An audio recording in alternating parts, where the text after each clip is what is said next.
All right, gentlemen, let's broach the last but not the least story.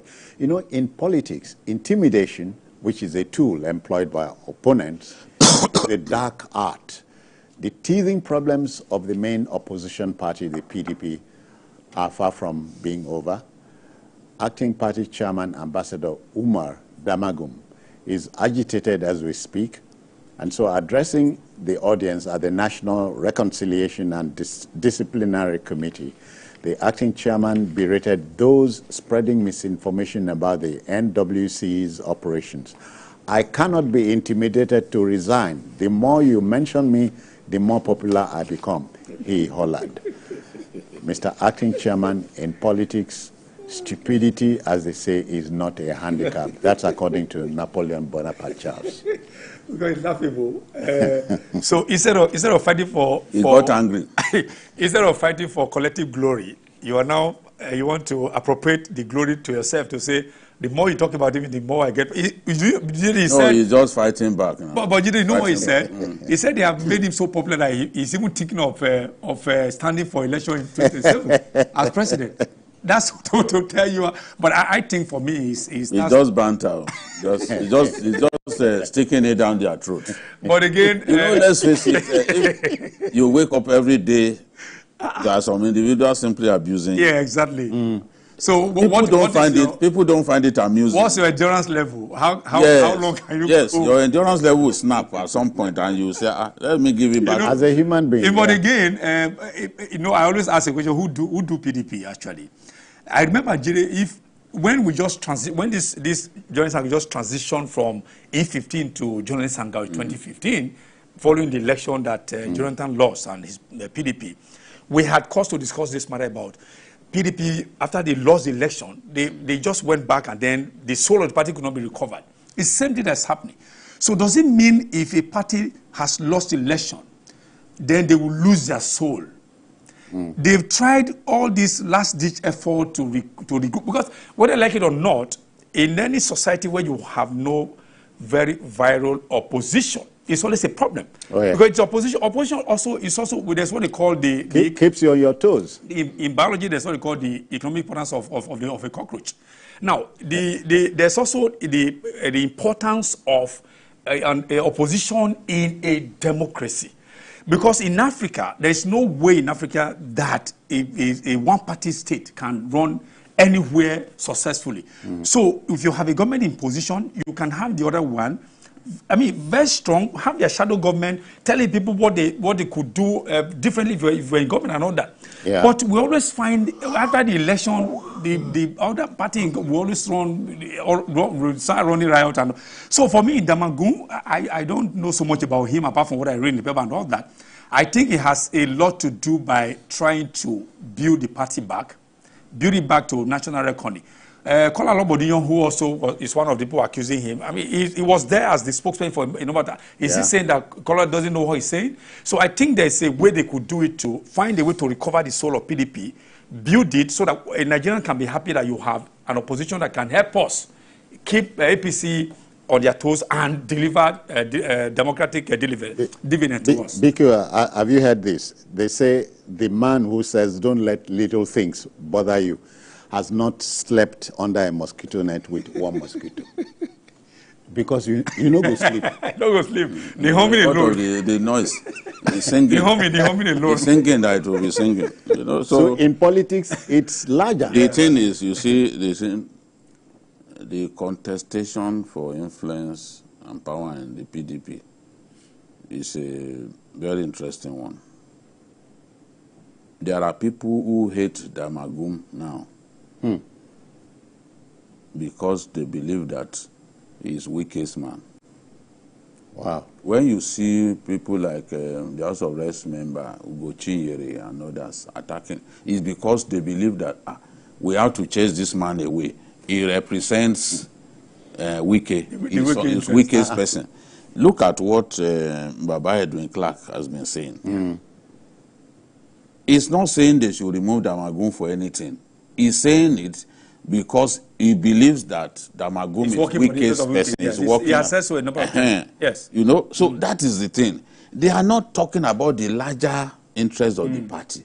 Let's just get this person out of the way because he appears to be supporting our enemy. Kai. That is the thing. You know, before their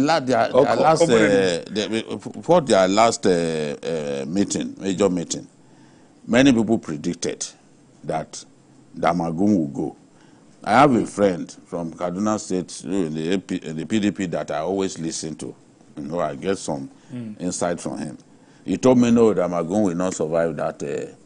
He wrote him off. Yes, he said that he will not survive it. They will deal with him. Even Wike will be in trouble. Politicians. But as Wike was coming out of his car, they saw Governor Seyi Makinde going to shake his hand. These people always have meetings ahead of the larger meeting. Some decisions will have been keep you guessing. Some of decisions will have been made before they even go to the meeting, because they won't want to embarrass themselves. Okay. And you know, with Atiku is still interested in the 2027 election. That's it.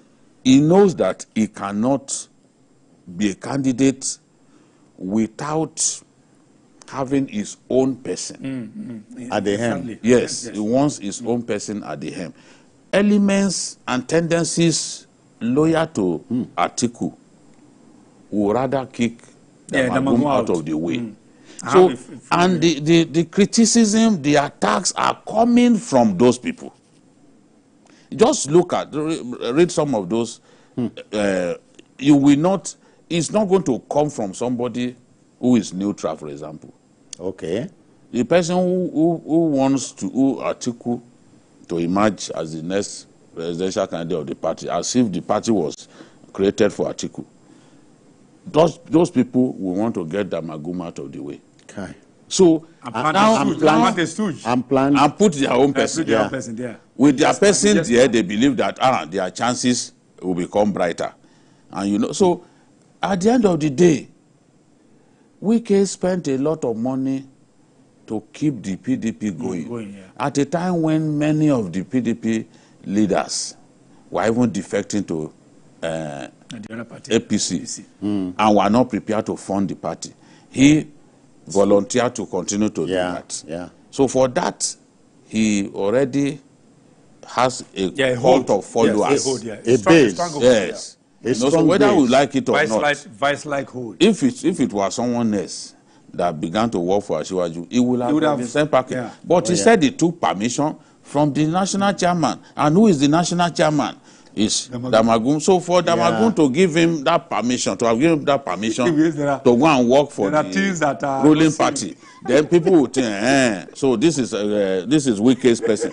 That is, and he too feels that he has to fight back. That's why he's saying all those things. I believe it's psychological warfare. The thing is bothering him, but he's giving the impression that he's not bothered. He's saying that, look, you are making me popular. It's a lie. The more they attack him, the angrier he becomes. But he's trying to push it down their throats that, look, continue, I'm not bothered. No wonder, gentlemen, when they say in politics, when you bury the hatchet, until you bury the handle, it can still spring out. So is the thing. And now and look at what Wike said, that look, you cannot remove Damagum except at the national convention of the party. Okay. Which of course is not yet time. So it's going to be hanging in there until that time. And if you remove him illegally, they will go to court. Yes, and then again. You see, I just think that don't forget, Wike too insisted on Ayu's exit because he saw after the primaries that Ayu did not support him. They are the same. So no, that video, you know, the PDP leaders can be very tactless. I remember that video now that went viral. I remember. Where somebody was being called the hero of the convention. Okay. What made him a hero of the convention or the presidential primaries? Because he told the supporters to go and he stepped down for another person. You as the national chairman, you now said he's a hero. So at that point, Wike knew that, so this person was working against me. Gentlemen, we must go, but we must go, but we wish Ambassador Umar Damagum Godspeed. Godspeed. Which speed? Which No, no. Is it where there's power? Where Where the power? No, God, Okay, Godspeed. I wish him a quick resolution of the wahala, but we must go. But not before thanking BKO for your time. Thank you. And Charles for your intervention. Thank you, I appreciate it. So that will just about do it on the show. If you missed any part of it, not to worry. Later tonight at 11, a repeat broadcast will take your time, your airtime, I should say. Join us on Sunday as well, between 1:30 and 3:30 for an expanded version of Journalist Hangout. Again, we are on YouTube at youtube.com/TVC News Nigeria. I am Citizen Jones Hussein. Good night. Bye-bye now.